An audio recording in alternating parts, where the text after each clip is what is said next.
Thank you, Hugh, as fireworks go off here at Selhurst Park and the crowd are on their feet to applaud the entrance of the two teams.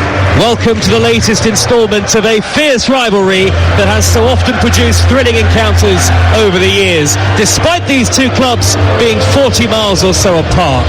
Crystal Palace head into Christmas in desperate search of home comforts, having won just once here in the Premier League all season, while Brighton's progress in Europe has been matched by what is their second best start to a top division campaign, but they have to stop leaking goals. These are the two teams. Henderson is the Crystal Palace goalkeeper, Klein, Anderson, Gehi and Mitchell in the back four, Richards, Hughes and Lerma in midfield, with Elise, Ayew and Mateta the front three.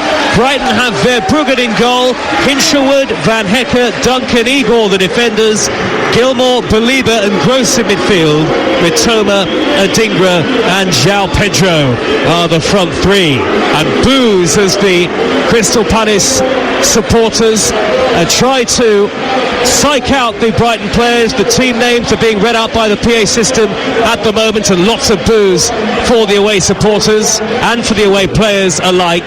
Brighton in their change kit tonight, green and black striped shirts, white shorts, white socks, and of course for Crystal Palace the familiar colours of blue and red, the halved shirts. It's a relatively mild night in South London, but at Selhurst Park the atmosphere is always feverish, even though, Leanne Sanderson, Crystal Palace have not been particularly good at all at home in the Premier League this year. No, they haven't, and you're always going to get that type of atmosphere at Selhurst Park. These fans love their club, don't we all?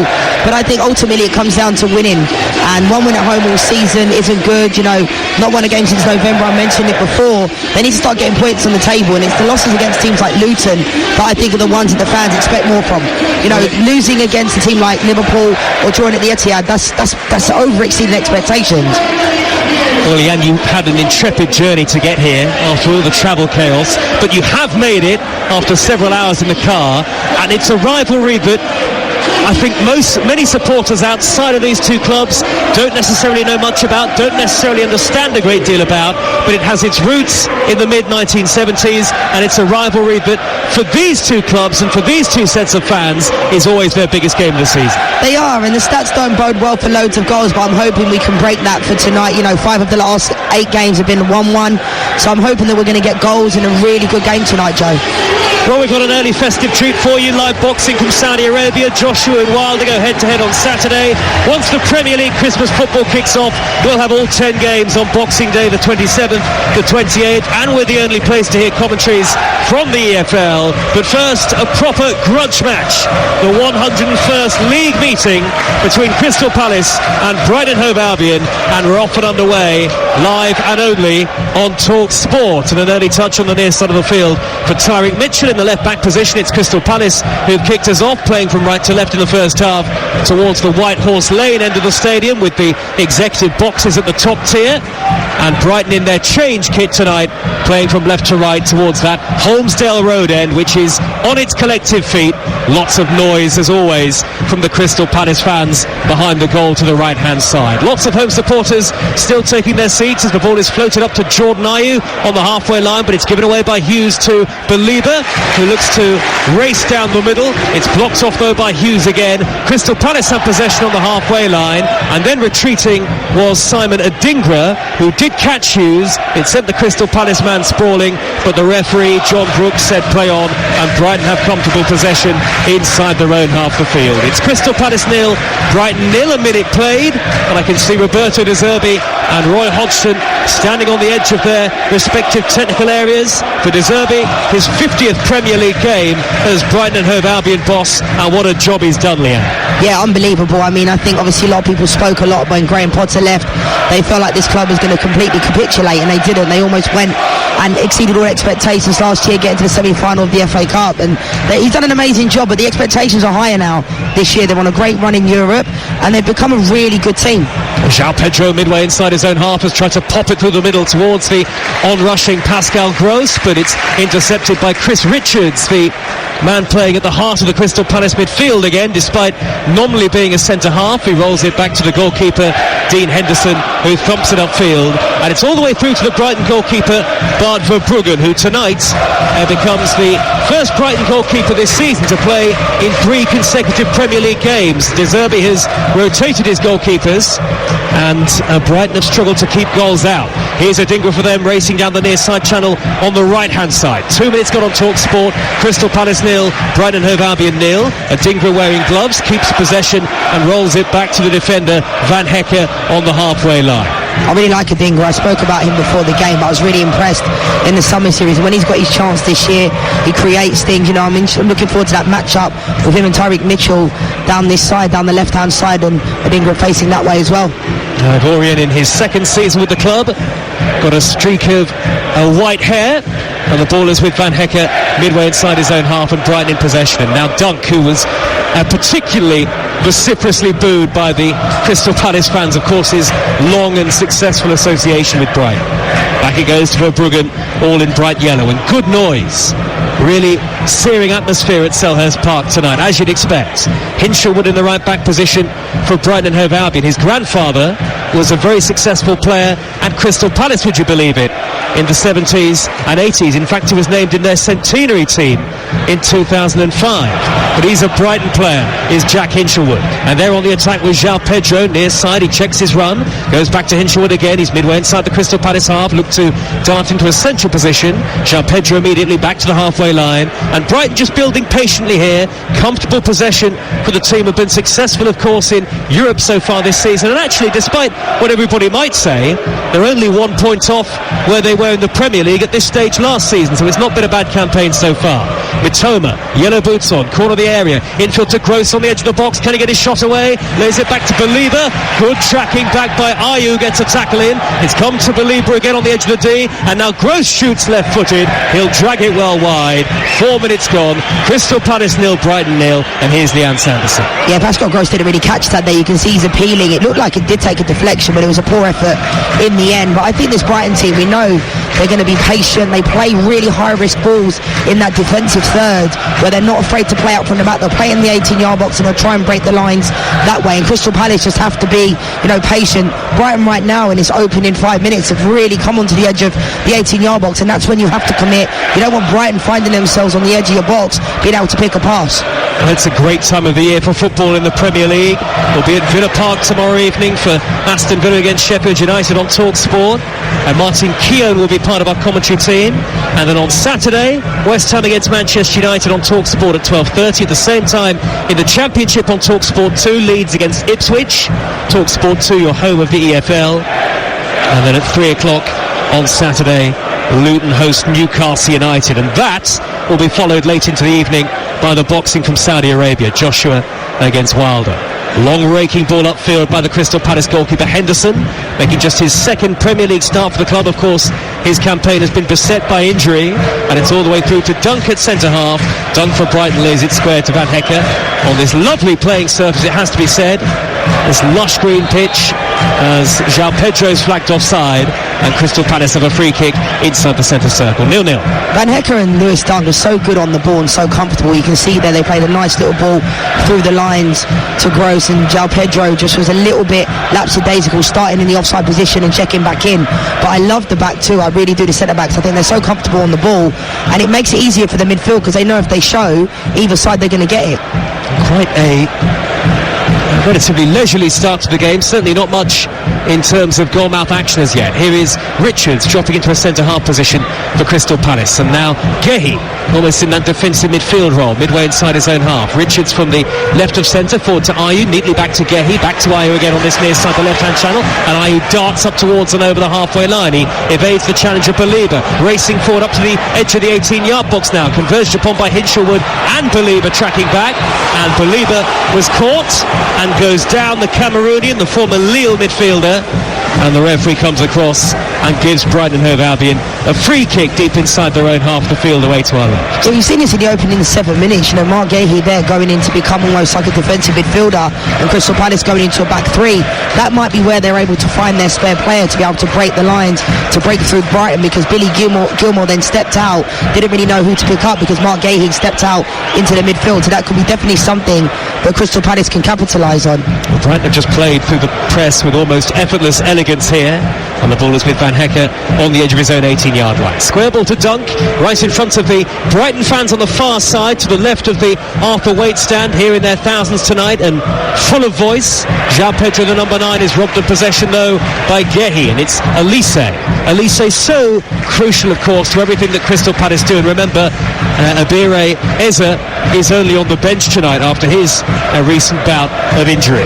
Yeah, we know what talent Michael Elise has. Everybody at the club does at Crystal Palace. I think obviously he signed that new contract this season. That doesn't ultimately mean he's going to end up staying there during that whole period of time, but he's a top player, I think, especially after losing Wilfried Zaha to Galatasaray. They needed other players to step up, and hopefully Eze as well can come back from injury, get some more minutes and get some consistency. It was a lovely silky touch by Elise on the halfway line to find Gehi. On this side of the field, the left, right in front of the two dugouts. Roy Hodgson in his dark jacket tonight. Roberto De Zerbi has got the trainers on, and Chris Richards will play it back to the goalkeeper, Dean Henderson. Henderson all in purple tonight. Out to the near side, the left, and Richards, who floats a high ball to the halfway line. The touch off Hinshelwood. It's won back neatly by Gilmore, who'll pop it back first time right-footed to the feet of Dunk. And again, the pantomime boos from the Brighton supporters. They are 40 miles apart, the two clubs, as we've been saying, but it is a fiercely contested rivalry between the two. Gross nips over the halfway line and pops it up to the left, and Mitoma attacking the edge of the penalty area, twisting and turning, plays it backwards to Gross again, deep inside Crystal Palace territory. Crystal Palace now with plenty of blue and red shirts back behind the ball. It's at the feet of Believer, converged upon by 3 in Crystal Palace blue and red, and eventually Believer had to turn and go back to the centre circle where Dunk was waiting to receive his pass. 8.5 relatively uneventful minutes played at Selhurst so far on TalkSport, and 0-0 it remains here between Crystal Palace and Brighton Hove Albion. Remember, for all of the live football that we've got over the festive period coming up, every game on Boxing Day that we'll have for you in the Premier League and the Championship, 8 matches in all, and then on the 27th and the 28th, all of those exclusive with us. And the best way to be across all of the action is to download our TalkSport app. It's free and easy to download, and you can swipe between the two stations at your leisure. It's a great time of the season to be involved in football, Leanne Sanderson. It is, and it's a great night here at Selhurst Park. I was kind of, after my journey, and I was thinking it's going to be absolutely freezing. Every time we come here it seems to be freezing, but we're back in South East London where I was born and raised, so I'm always delighted to come to Selhurst Park. Here is Anderson for Crystal Palace, midway inside his own half. The ball to the right back position, and Lerma's dropped deep, and Klein steers it infield to the feet of Anderson again. Elise spun away very neatly there from Believer, and he was wrestled to the ground, and Crystal Palace have a free kick just inside opposition territory. And of course, when you bring two clubs like this with a fierce rivalry together, the referee is going to be spot on as well. And I think the lenient approach on nights like this and games like this, Leanne, rather than booking somebody at the first opportunity, tends to be the better way of doing it. Absolutely, and that's common sense. But that was unbelievable skill from Michael Elise on Believer. He had no chance. And he's darted away from 2 Brighton players again and floating the ball to the left wing position. And Jordan Ayew, 0-0 the score. Ayew crosses in right-footed, and it's well taken by Verbruggen. Van Hecke, the defender, clearly got the call from his goalkeeper, and the Brighton goalkeeper, all in bright yellow, able to take the ball into his chest. Yeah, nice and commanding from Verbruggen, but you expect that. I mean, Jordan Ayew wasn't the best ball into the box, but one thing I'm seeing right now is Mateta, you know, he's occupying the 2 centre-backs, and he's not really moving either side of them. Lewis Dunk's having a field day, he's getting on the ball. I'm not saying Mateta needs to press on his own, but we're now 11 minutes into the game, I'm not sure Mateta's even touched the ball.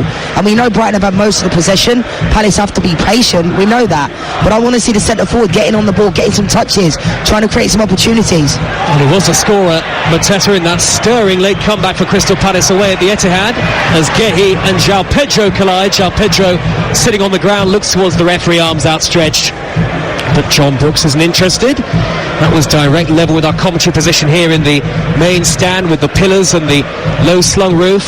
Ayu's ball infield is given away to Mitoma. That could be danger. Gilmour, lip of the centre circle, forward towards João Pedro. Good tracking back by Jordan Ayew to win it back, but then immediately he concedes possession again. And Brighton, as we know, so very comfortable on the ball, but they haven't created anything in the first 11.5 minutes, and it remains scoreless at Selhurst Park on TalkSport. Yeah, Brighton have been very comfortable, but Crystal Palace have to take better care of the ball. They're giving it away far too cheaply. As soon as they win it back, they're giving it straight back to Brighton. So I think a little bit more quality from Crystal Palace is needed. And Brighton have possession now with Gross. He's 35 yards out. To the right of centre is Hinshelwood. On to Adingra, who is always dangerous. Attacking the right-hand edge of the penalty area. Playing it backwards to Van Hecker. He chips it into the box. Not a good delivery. Steered away first time right-footed by Anderson. And now Crystal Palace looking to break with Mateta, who charges over the halfway line, the big striker. Lays it back to Mitchell. Teases it infield. Neat little touch. First time by Ayew. And then Hughes into the centre circle and Lerma. Defence splitting pass. Out to the right to Elise. He crosses in. Away by Van Hecker. It'll drop towards Jordan Ayew, but he can't get the shot away. Igor, the Brazilian, had to come across. Last touch off Ayew. That goes behind for a goal kick. But that was some really enterprising football from Crystal Palace. In fact, probably the best passage of play that we've seen in the game so far, 0-0.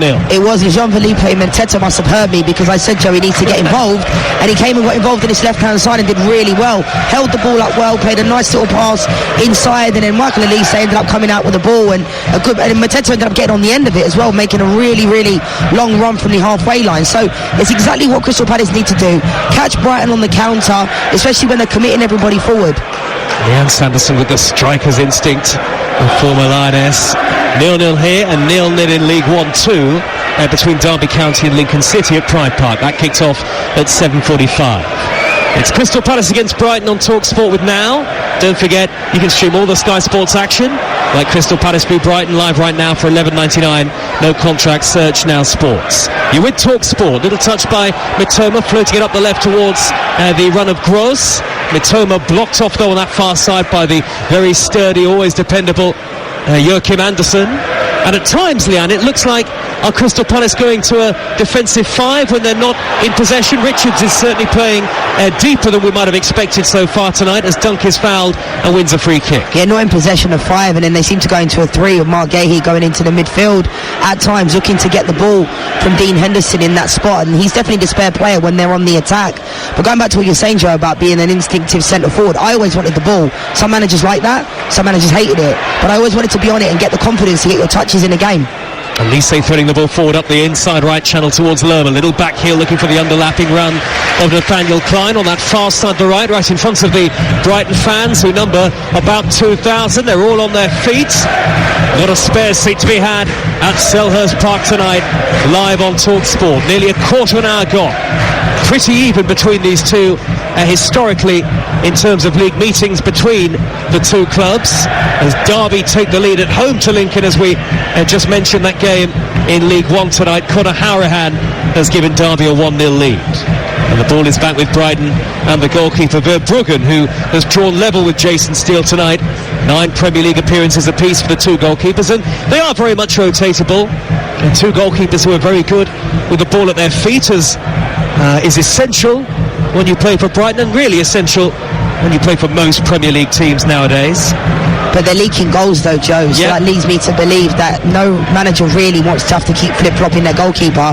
Still in the summer series, in the off-season, you know, he played out from the back, and you're right, really good with his feet as well, but no defenders really want to keep changing the goalkeeper, and it's unsettling. No clean sheet in the league all season so far for Brighton. Here is Belieber on the halfway line wearing gloves. Back he goes to Dunk. Dunk inside the centre circle. More boos from the home supporters. Crystal Palace with a stout defensive shape. It's working well for them in the game so far. Roy Hodgson still patrolling the edge of his technical area.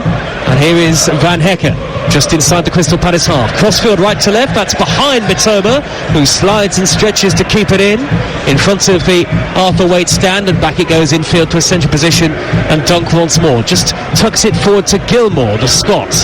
And now Igor, wearing number 3 on the halfway line. Angles the ball out to the far side, the left of Mitoma. Hinshelwood's made a run up the middle, he was calling for it. Hinshelwood edge of the penalty area, facing away from goal. Adingra's far post if Mitoma can find it with the left wing cross. Mitoma, lovely way to pass infield to Gross. Back to goal on the dead ball line. He twists, he turns, he's tackled by Gehi. The loose ball comes to Mitoma. Lovely build-up play from Brighton and Hove Albion, but still 0-0. Igor, back to Dunk. Midway inside Palace territory. Crystal Palace with everybody in blue and red. Back behind the ball. Brighton not once but twice. Very nearly cut through them there, Leanne. Yeah, and it was good play from Brighton. I think Gross could have actually hit that on his left foot. He kind of hesitated, got into that area, and you could see Mitchell had to come all the way from the other side. Gross early ball in towards João Pedro, swept away by Mark Gehi. It's won back by Mitoma on the corner of the penalty area, not further clear by Klein. 50-50 with Igor, and Klein comes out on top. Big deflection off the former Liverpool man, and the ball is hammered over the halfway line. And I tell you what, that's the sort of challenge that the Crystal Palace fans will love to see. When you bring two clubs together with a fierce rivalry, those 50-50s feel even more important. Yeah, they do, and it was interesting because it looked like it hurt him a bit, but he's not going to go down in this type of game. Pulled up his socks and got on with it. But that's exactly what the Crystal Palace fans would want from their players. You know, the expectations are not, oh, we're going to get into Europe and those types of things, but they expect the passion and the heart. They know they're not going to outclass a lot of the teams in the Premier League, but at times, as we saw at the Etihad, they can nick a point. And Brighton have had the better of this rivalry in recent years, but there have been quite a few draws between the two teams. Crystal Palace haven't won against Brighton here at Selhurst since April of 2018, so 5.5 years or so. Here is Dunk inside the centre circle, tattoos down the arms of the Brighton captain. Square ball to the left and Igor forward to João Pedro, the number 9, with his back to goal. Sliding in to intercept is Anderson.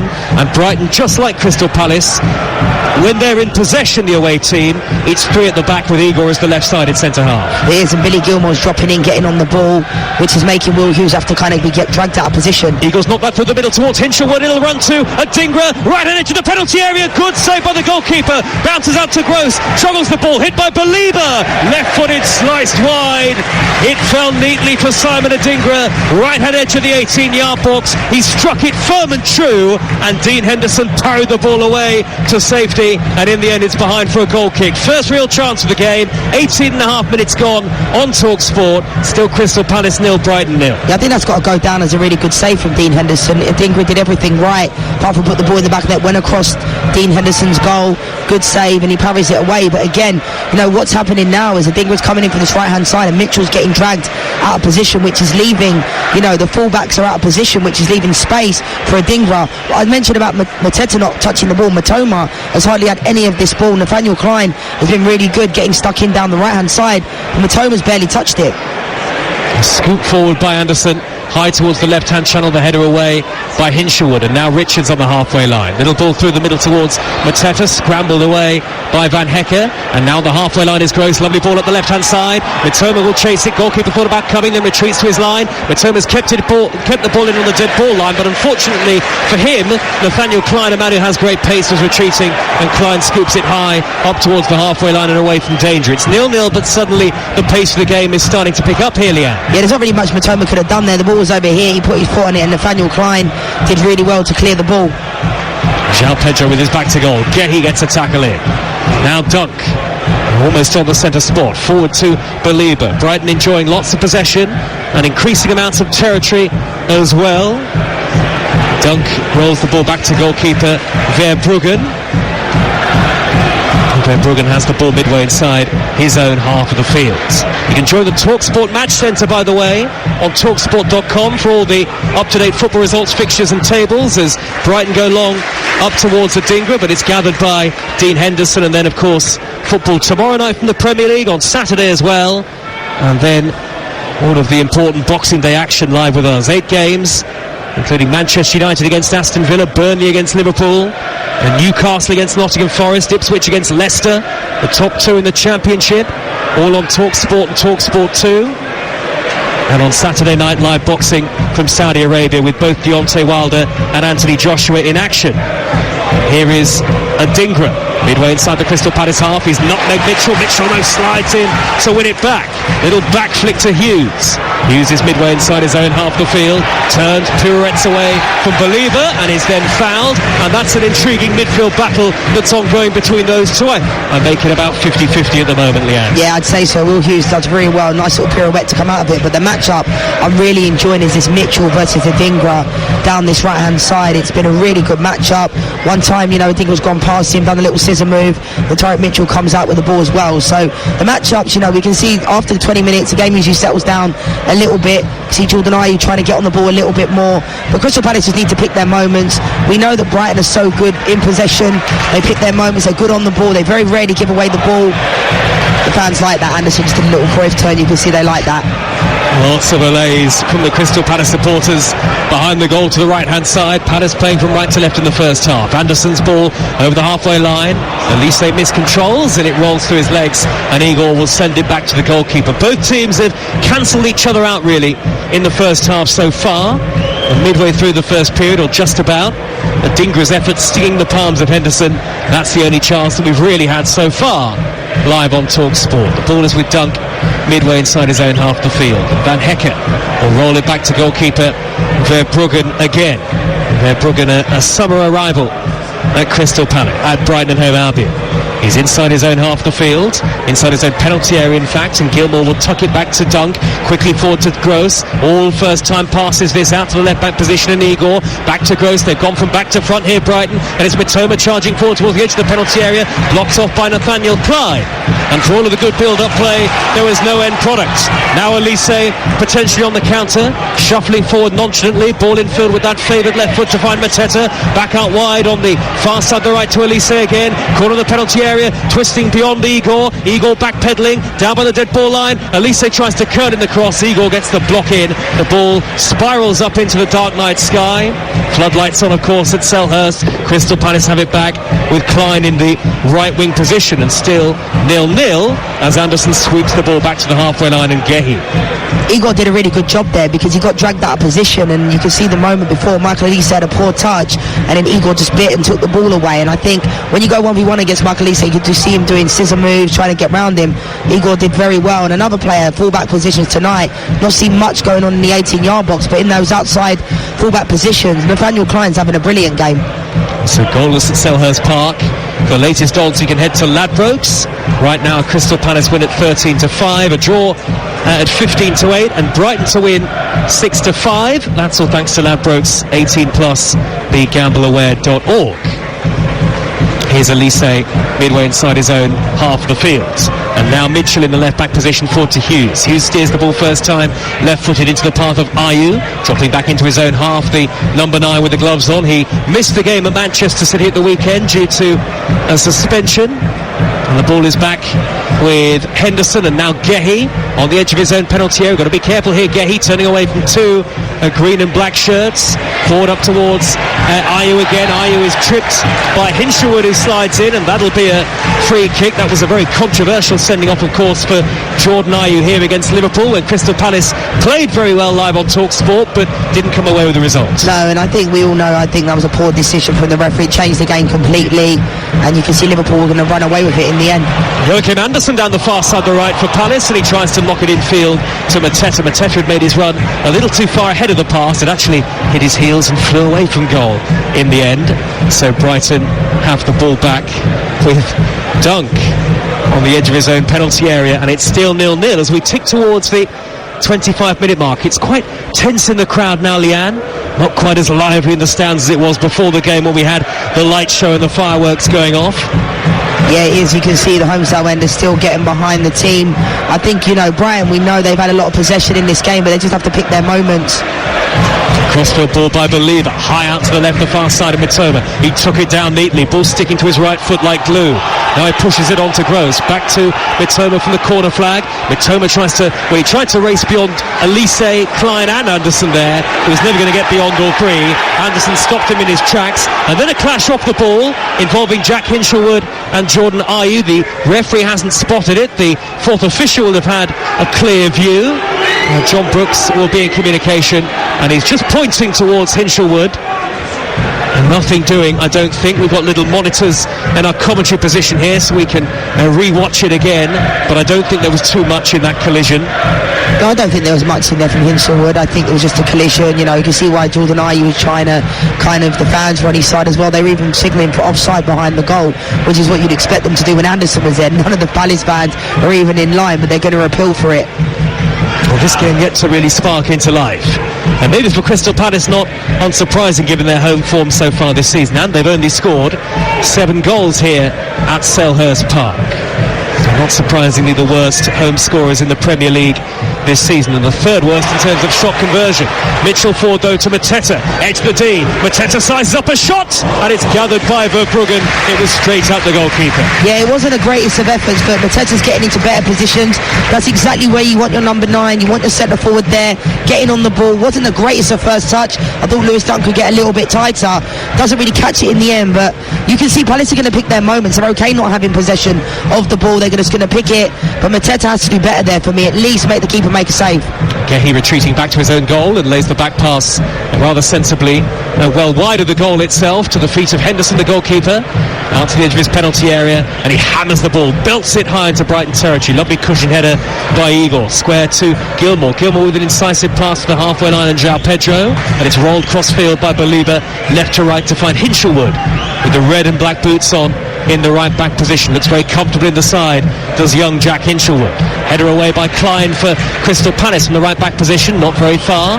Mitoma blocked off by Elise, who manages to nutmeg Mitoma, and then Klein running forward just rattles it against the shins of Igor, and that's a throw to Crystal Palace just shy of the halfway line. They've had a long time to wait, these home supporters, for a home victory. They haven't won a Premier League home game since September the 3rd. And you know what, Joe, it's not going to get any easier. Their fixtures coming up: Chelsea, Brentford, Arsenal in the league, and Everton in the FA Cup. Yeah, no, they're difficult games, and they've had a really hard run. Liverpool, City. So picking up a point against City at the Etihad was one of those ones where, not that I'm saying Roy Hodgson would expect them to go there and lose, but most teams go there hoping that they won't just concede loads of goals in the reality. But these types of games, I mean, you can see Ray Lewington on the sideline there, the assistant at Palace. He's telling Mateta to get higher up the field of play, because I think Palace are dropping quite deep, which is inviting the pressure on from Brighton. You mentioned Crystal Palace's game away at Chelsea. That's on the 27th of December, and that'll be live on TalkSport 2. Every game on Boxing Day, the 27th and the 28th, live with us. The referee's going to get the yellow card out here, and it's a yellow card for Jean-Philippe Mateta, and a free kick to Brighton Hove Albion, a smack on the halfway line, dead centre. 0-0. See, those are the ones, it's for persistent fouling, but I just think he's not really doing anything. Do you know what I mean? I know the refs got to do their job, and it's more Mateta needs to be a bit more disciplined in that moment, because that's exactly how Jordan Ayew got sent off against Liverpool. I don't agree with Jordan Ayew getting sent off. You have to be a little bit smarter. And now a foul by Belieber in the centre circle, so the ball's ended up virtually where it started, and Roy Hodgson is, I think, possibly rightly here, turning to the fourth official and making the point, well, that's not Belieber's first foul either, so perhaps he should be booked. And where's the consistency in the space of seconds from the referee? And this is the problem. This is why a lot of the Premier League managers have steam coming out of their ears, because the exact same thing just happened moments ago, and then there's no consistency. Well, Roy Hodgson has spoken about his frustration with the lack of consistency in Premier League refereeing this season, and he felt his side were somewhat harshly treated at times in the game against Liverpool, that controversial home defeat. The ball is back with Igor, 10 yards shy of the halfway line for Brighton. A square pass to Van Hecker, who moves forward unchallenged into Crystal Palace territory, right to the near side, the right wing position, and Adingra back to Van Hecker again. João Pedro waiting on the edge of the box for the cross. It's played square instead in infield to Gilmour. Now Belieber, 30 yards from goal, touched on by Adingra into the penalty area towards Hinshelwood, blocked off by Gehi. Loose ball drops to Adingra, teases it back towards the near post, and João Pedro surely fouled Anderson. That'll be a free kick to Crystal Palace. The home supporters behind that Holmesdale Road end goal, all of them on their feet. They wanted a free kick earlier than that, but there's no great rhythm to the play at the moment with half an hour gone, and it's still Crystal Palace 0, Brighton Hove Albion 0 on TalkSport. I think a lot of the fans that stopped me before the game outside Selhurst Park are proven to be right, because they're saying to me, Liam, what do you think the score's going to be? I said, I think this game's going to have, a lot of goals. I'm always the optimism, you know that, Joe, but they're telling me, no, it's going to be a draw. And, the game hasn't been bad. It's just not been nothing's been happening in the final third. Brighton have possessed the ball really well. I'm sure De Zerbi will be happy with how the possessions happened, but certain players haven't been in the game. Matoma's not been in the game at all. Adingra's had shown really good spells. I like him. But other than that, both teams haven't really attacked at all. Well, I definitely admire your optimism, Leanne, especially after the marathon journey you had to get here. Hughes is tripped by Belieber. That'll be a free kick, and now here comes the yellow card for Belieber. Left-hand edge of the penalty area, this free kick. Not in shooting range, but in a dangerous position. And there we are, right on cue. There is the yellow card. I know, I'm laughing because I just knew as soon as they gave Belieber that yellow, the Palace fans will be delighted, because now the referee's finally... But no, I don't think this is a good position, to put a really good ball into the box. Anywhere, between the 6-yard box and the penalty spot. Don't start in too quick, make your runs late, and a late run, good ball in with power and pace can cause some problems. Don't overhit it. But Michael Elise looks like he's sizing this one up as well. You can see Jordan Ayew going over to him. I think he's telling him to put it into the box. Shooting range might be a big ask. The angle's far too tight, isn't it? And he's left-footed, of course, Elise, so even more against him. He can't bend it towards the top corner. And they have sent Anderson and Richards and Gehi forward here. Crystal Palace, Mateta is lurking as well. Ayew there too. Brighton have brought everybody back. It's 0-0 on TalkSport. Free kick left-hand edge of the penalty area. Whipped in by Elise all the way to the far post. And Hughes on the edge of the box will juggle it high. Didn't get the shot away. Laid it back to Mitchell. Wide to Elise on the left-hand side again. Elise marauders in field. Right-footed ball. Spins off the head of Jan-Paul Van Hecke and rolls behind for a Crystal Palace corner. First corner of the night. Yeah, it wasn't the greatest free kick in from Michael Elise. I actually thought he should have played Mitchell on the edge of the box. He seemed open, but the second ball came out to him. Tyrick Mitchell plays it to him. It's a really good ball in with a lot of power, and Van Hecke didn't know if that was going into the back of his own net. He had that much pace on it. Well, Elise is going to take the corner. You'll have to look for him, Leanne. I think he's behind the pillar at the moment. And the centre halves are all forward again. Elise to deliver in high, left-footed into the 6-yard box. It bounced off Ayew. Mateta was there too. Nobody could get the vital scoring touch. It's gathered by Verbruggen, and that really has been the problem for Crystal Palace at home so far this season. Yeah, Jordan Ayew, I like him, but he's really on his heels there, flat on his feet. I think it's interesting because sometimes people say, they didn't expect the ball to come to him. Well, you're in the 6-yard box and you're an attacking set piece. Of course the ball might fall to you. You have to be a little bit sharper in those moments. Derby 1, Lincoln 1, latest score in League 1. That was a 7:45 kickoff. We're underway at 8 here on TalkSport in the Premier League. 12 minutes of the first half to go. Crystal Palace 0, Brighton 0, and that Crystal Palace half chance has seen the atmosphere pick up again at Selhurst Park. More than 100 league meetings between these two clubs. Crystal Palace without a win in their last 4 against their rivals. Here is Elise plucking the ball out of the air down the right hand side, shimming in field away from the defender, lays it forward to Mateta. He got a faint touch on it and it was easily blocked by Dunk in the end. Mateta's going to want it back down by the corner flag. His low cross turned away at the near post by Belieber, who hammers it high up and over the halfway line. Nervy defending from Lewis Dunk meanwhile, and Jean-Philippe Mateta, having almost missed his kick with the first opportunity, very nearly created out a chance of his own. Yeah, and that's exactly what these Palace fans will want. Your centre forward getting in amongst it, creating opportunities. Yes, he swung at the first one, but then got straight back at it, pressed from the front, and that was a clear message from Ray Lewington about 5 minutes ago. They were telling him to get higher up the field, press from the front a little bit higher, because before, if he went, he'd be pressing in isolation. It's festive football, and the only place to be is the TalkSport network. Crystal Palace 0, Brighton 0, with Enterprise Rent-A-Car. Enterprise has vans of all shapes and sizes, so if you've got a plan, they've got a van. Forward by Mitchell from the left-back position, high towards Mateta. The flag stays down. Mateta brings it down neatly. Brighton were hoping for the flag, so to the away supporters, they didn't get it. Crystal Palace in possession now with Klein. And one of the Crystal Palace assistant coaches, I can't quite see who it is complaining to the fourth official. They've given it away though to Mateta on the edge of the box, lays it square to the near side and Ayew. Corner of the 18-yard area, 0-0, but Palace are having a good spell. Ayew to the dead ball line, steers it in low. Brilliant block in there. Mateta tries to swing it in, and now Elise's shot is blocked. Brilliant defending, I think, by Van Hecke to block off the initial effort from Richards. Now Elise down by the corner flag. Selhurst Park is on its feet.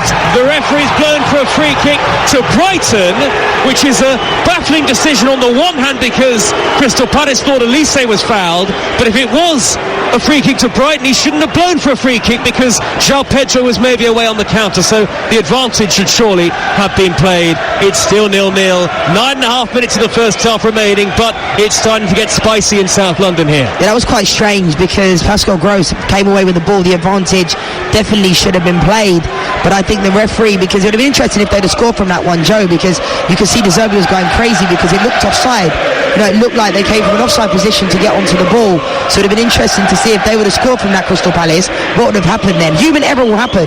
Referees will make mistakes, as we saw in the Man City game when Jack Grealish was in on goal. Yep. It will happen. You know, human error will happen, and that one got put to bed pretty quickly because they just took responsibility with a poor decision. It will happen.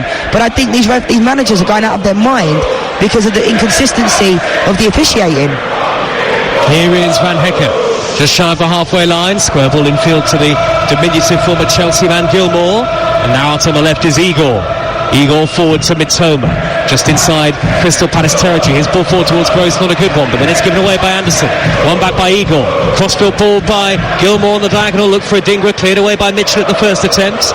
Now Ayew down on the near side of the field, wriggles away from Hinshelwood and darts towards the halfway line. He has to check his run, holds up play and rolls it back to Gehi, and Crystal Palace growing in confidence as this first half goes on, but still 0-0. Yeah, I think, you know, Jordan Ayew does very well there because he didn't have many options, but I think Crystal Palace have to do a better job in the midfield areas. I think Richards and Will Hughes needs to get on the ball a little bit more and offer a little bit of an option when Gehi or Lerma's getting on the ball. I don't think they're available enough. Billy Gilmour, you know, he's always busy, very rarely stands still within a game, but at the same time you have to create space in that midfield area, and I think Crystal Palace have to do a better job at that in those areas. Ball has been given away by Gehi, and Brighton, rather luckily for Crystal Palace, go back to the halfway line. Van Hecker has possession midway inside his own half of the field, impressed enough to earn a new 4-year contract as recently as December the 15th, the Dutchman. And now Igor in the left-sided central defensive position. Brighton playing with 3 at the back when they're on the ball. Van Hecker forward to Hinshelwood in that green and black away striped kit. Palace on the defensive here while Brighton play from left to right. Gilmour in the centre circle, wriggles away from Mateta, forward to Gross. Gross little touch out wide left to Mitoma, takes it in his stride beautifully. Mitoma attacking the edge of the penalty area, finds João Pedro with his back to goal. João Pedro trying to spin and turn, sandwich in between 2 blue and red shirts. It's cleared away by Lerma initially, then given away by Gehi. It's come back to the near side of the right and Adingra, plenty forward here for Brighton. Adingra steers it in low, nothing behind that. Easy deception by Gehi and a very calm ball out to the left back position where Ayew is waiting forward. The fans in the main stand urging him to dart forward. We're about 20 rows of seats from the edge of the pitch here, and Ayew's now conceded possession, and despite the appeals it was a good tackle on it. Brighton win it back, and here is Gilmour left of the centre circle. Both sides are having spells in the game. It's ebbed and flowed, this contest so far, with just over 6 minutes of normal time remaining in the first half. The score still 0-0. Gilmour runs into Hughes, and Hughes touches it onto Elise, and suddenly it's 2 going forward here for Brighton, and now 3 with Elise on the edge of the D, rolls it left to Lerma in the box, and a poor shot really, no power behind it, gathered by Verbruggen. 0-0 is former Lioness Leanne Sanderson. Yeah, Michael Elise does so well when he gets going and when he gets on the run. No one's really going to stop him. I think when the ball fell to Lerma, he just looked like he ran out of gas a little bit, and it was almost like a half-hearted shot. I don't think he was going for the shot in that situation. I think he was trying to go for like the pullback, but it was poor in the end from Lerma. But again, I think Jordan Ayew, when he's getting out on this left-hand side, he's so isolated on his own. I know the Palace fans were appealing for a foul, but it wasn't a foul. He's just isolated, so I think they need to give more options when Jordan Ayew is getting on the ball down this left. This time tomorrow night in the Premier League, we'll be live at Villa Park for Aston Villa against Sheffield United. Extraordinary season that Villa are having. Here's Mitoma darting down the left for Brighton, shaped to play the ball infield, then goes back on the outside, blocked off by Klein. This ball comes to Gross, 25 yards out, rifles it goalwards, and it's turned away by Henderson. Decent parry on that by the goalkeeper because it really had power, that rising drive from Pascal Gross. Safety first from Henderson to turn it away. Yeah, that ball moved, Joe. I think it looked like it was almost going to be an easy save for Dean Henderson, but that ball definitely moved, had a lot of power. You could see it from this angle, and it is better to be safe than sorry, and he got it away. Here is Belieber for Brighton. Midway inside Crystal Palace territory. Everybody in the Crystal Palace half, bar the Brighton goalkeeper Verbruggen. Into the 41st minute of the game. Crystal Palace 0, Brighton 0. Hinshelwood, 30 yards out, dead centre, square to Gross, very congested area on the edge of the Palace box, and Mitoma's worked it back towards Gross, who was darting forward instinctively towards the corner of the box. It's smuggled away by Klein, and that's a throw to Brighton in front of the Holmesdale Road end, right by the corner flag. Mitoma goes backwards to Igor. 5 yards further back is Gilmour, infield to Belieber, and now back to the halfway line where Dunk, the captain, is standing tall. Dunk under no pressure whatsoever, just dribbles tentatively into the Crystal Palace half, but no great movement in front of him. Eventually lays it left to Igor. Of course, this Brighton team, with the silky football that they play, they're capable of suddenly producing something out of nothing in any sort of game. Dunk forward towards Gross, poked away by Richards, but good organisation by Crystal Palace again defensively there, and the ball bobbles out for a Brighton throw on halfway. Yeah, we know how good Brighton could be in possession of the ball, but I think Crystal Palace the last 10-15 minutes have certainly created a few more opportunities. In the first 20 or so, they were kind of sitting back, inviting on the pressure, and Brighton were able to break the lines pretty comfortably. Hinshelwood on halfway has got Adingra running forward infield now from the right hand side. Hinshelwood's held on to possession. Here's Adingra, level the edge of the penalty area. Simon Adingra pulls it back across towards the near post, and João Pedro holds it up on the dead ball line, and then a heavy touch from the aforementioned Simon Adingra, and it's out of play, and it's a throw to Crystal Palace, and there are those ironic cheers again from the home fans. Yeah, you can see João Pedro just signalled to him there. He absolutely rocketed it at Adingra. He had no chance in that situation. The ball from Adingra that he put into the box wasn't the best. I think you have to almost overhit it, find that run on the back post from Pascal Gross, but they're getting into good areas. João Pedro's having to check off of Guehi, is kind of following him everywhere he goes, and that type of movement will hopefully get Brighton in behind. Hit by Hinshelwood after the throw by Mitchell, and then it's stabbed up into the air by Richards to the safety of the halfway line. Roberto De Zerbi inside his technical area, turns back towards the bench right at the base of this main stand. Still 0-0 at Selhurst Park. 2.5 minutes of the first half remaining plus stoppage time.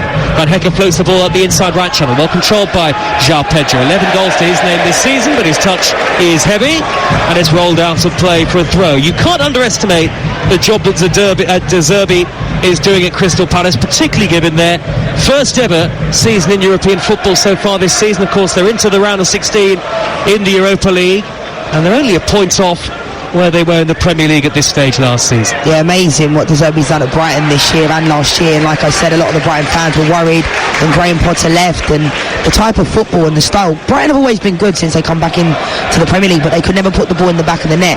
When Malpay was there, those types of players, they've always played good football. They've always created, but they could not put the ball in the back of the net. And I think that's something that De Zerbi definitely has made these players look so comfortable on the ball.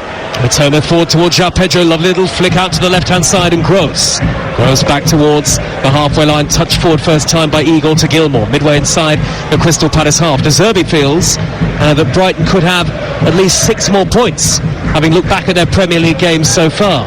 Gross in field from the left hand side, that's a lovely ball in towards Hinshelwood, and he just couldn't stretch to meet it, the young fullback. It bounced up high inside the penalty area and safely dropped into the gloves of Dean Henderson. Lovely reverse ball in though from Pascal Gross. 0-0. Really good ball from Gross. I actually thought Adingra could have anticipated it on the back post as well. He kind of stopped his run. Good run from Hinshelwood. It allowed to create that space, and he had a really purposeful run into the box. I like that with Brighton though. They can mix it up a little bit. They play good football to feet, but then they can also one pass, play it in behind and cause some problems. Teta's brought the ball down midway inside his own half the field. Belieber gets a tackle in. Mitoma plays it back to Igor. Igor under pressure from the onrushing Teta, but still finds Van Hecke. Van Hecke picks a pass towards the centre circle. Belieber's touch was heavy, though it was fizzed at him. One back by Lerner, and now Ayew tearing down the left-hand side. He's being held up by Gilmour. Dead ball line, Ayew shanks the cross, and it's going to drift away. Had stayed in play, but miles overhit and easily collected in the left-back position by Igor, right in front of the Brighton supporters. Square ball infield to Van Hecke, under pressure, but he keeps his composure. Of course he does. Now to the far side, the left, and Gross again. So it's Villa Park tomorrow night. West Ham against Manchester United on Saturday. Goalkeeper Verbruggen under pressure, nearly in a mess. He's giving it away. He's on the edge of the box. Out to Elise. Elise swings in the cross. Ayew! Downward header in! Crystal Palace strike first on at Selhurst Park, and it's Jordan Ayew with a poacher's goal. Diving header at the far post after the initial error from the goalkeeper Verbruggen. It was his mistake to give it away, but Crystal Palace, who are just desperate for a home win and desperate for a victory over their great rivals, have the lead just before half-time. It's Crystal Palace 1, Brighton and Hove Albion 0, and Jordan Ayew could not miss. Well done, Michael Elise. Absolutely brilliant ball. Nice little one touch from Will Hughes, and he couldn't miss. Jordan Ayew is in a really good position, but fantastic ball in from Michael Elise. You can see Verbruggen is kicking the goalpost.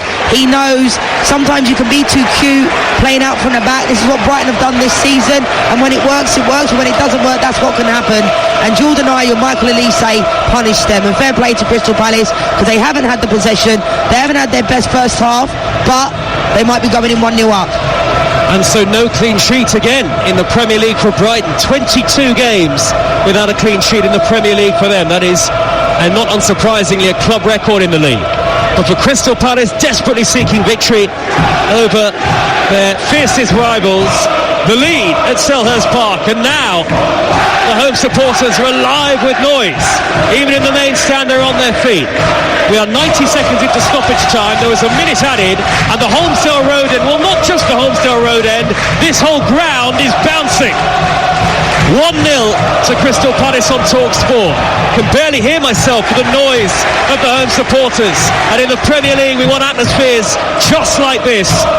And this is the sort of noise that we were promised before the game started, Leanne Sanderson. I absolutely love it to see the fans up on their feet and going in at half-time 1-0. That is the half-time whistle. And the soundtrack to the half-time whistle, joyous Crystal Palace supporters. 23,000 or so celebrating raucously that opening goal from Jordan Ayew right on half-time. Lovely downward header from Michael Elise's cross. Then after Bart Verbruggen, the Brighton goalkeeper, had given it away. So Brighton again failed to keep a clean sheet in the Premier League. And actually before that, they'd arguably had the better of it. Adingra and Gross both denied by Dean Henderson. But as it stands, Crystal Palace heading for a first-term win since early September. And of course for the home supporters, the bragging rights are what tonight is all about. At the break, it's Crystal Palace 1, Brighton 0. And it's Believer and Adingra who have gone off as Brighton get the second half underway.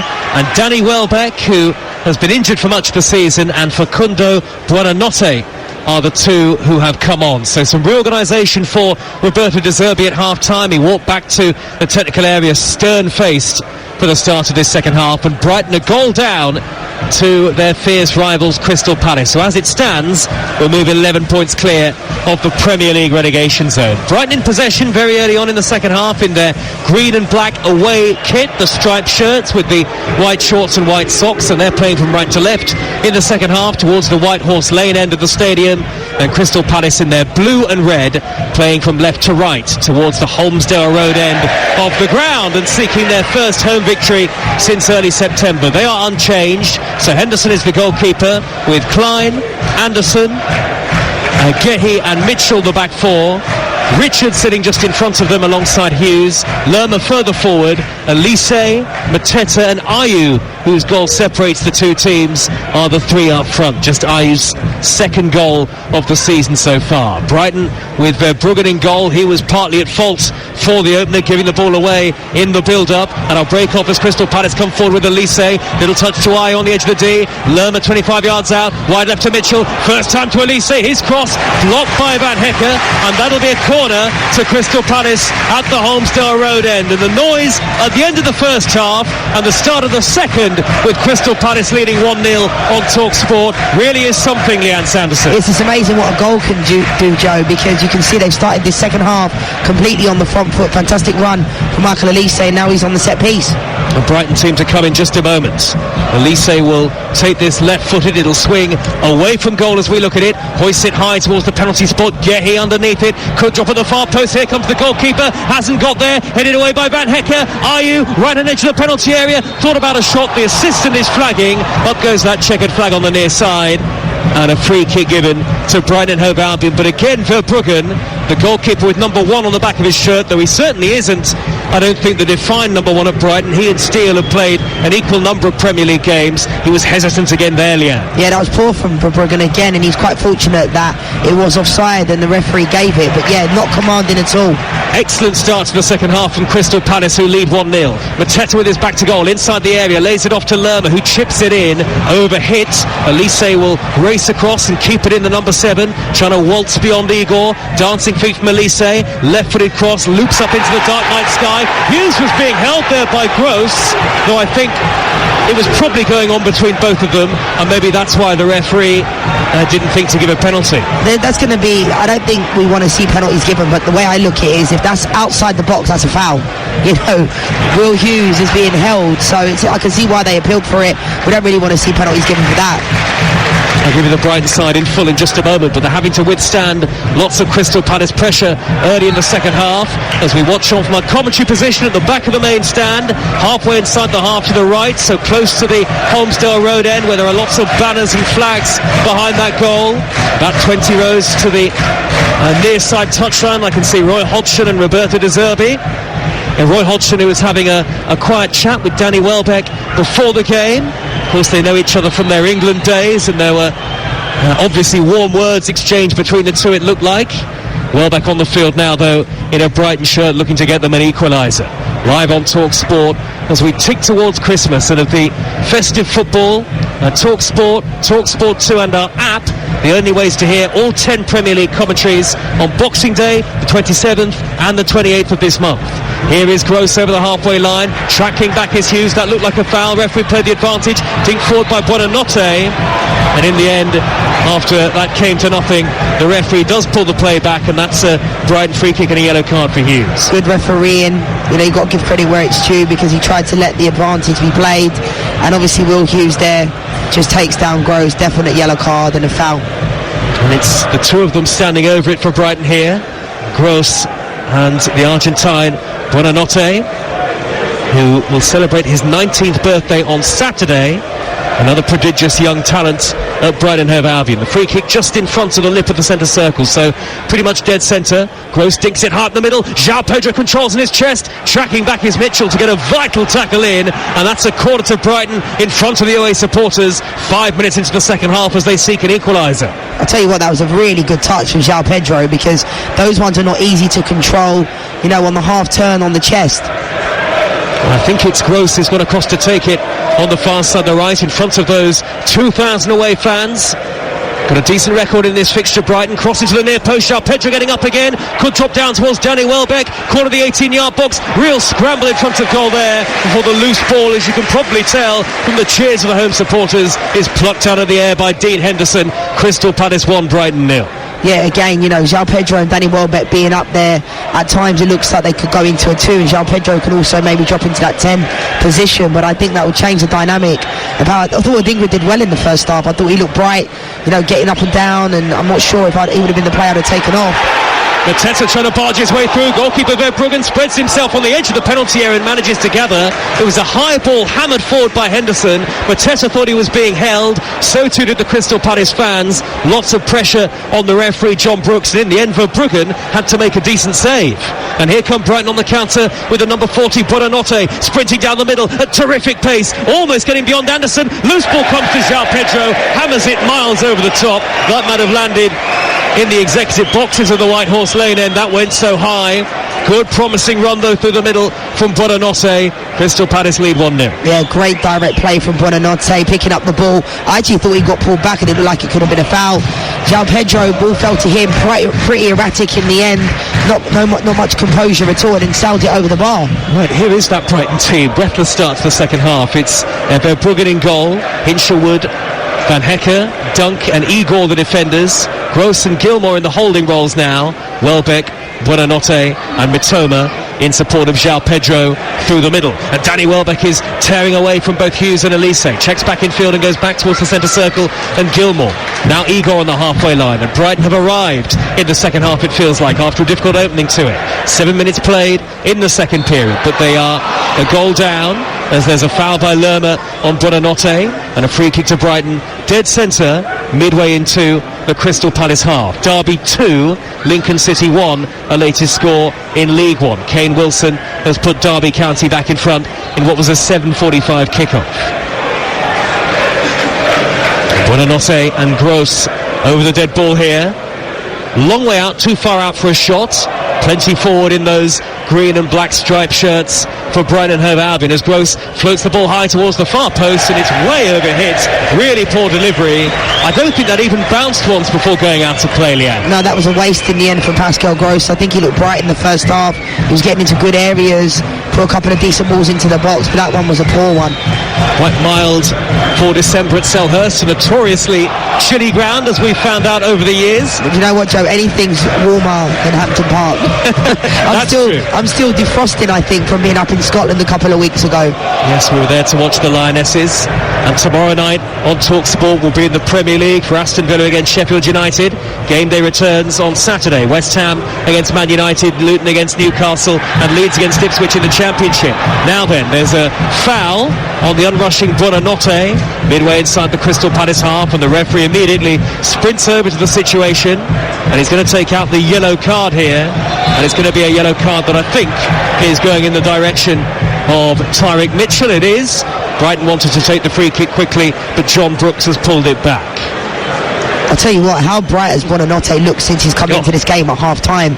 Direct, picking up the ball, you know, committing a lot of the Crystal Palace players to come out of position. That's exactly what Roberto De Zerbi would have wanted from his substitute. Arrived from Rosario in January. Gross will whip in the free kick. Lewis Dunk with the header, and it's wide.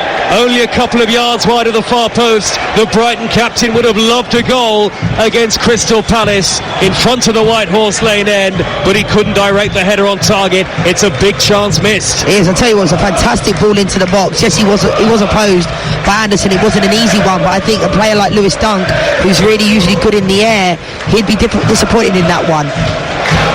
Got live boxing on Saturday night as well on TalkSport, with Anthony Joshua and Deontay Wilder both in action in Saudi Arabia.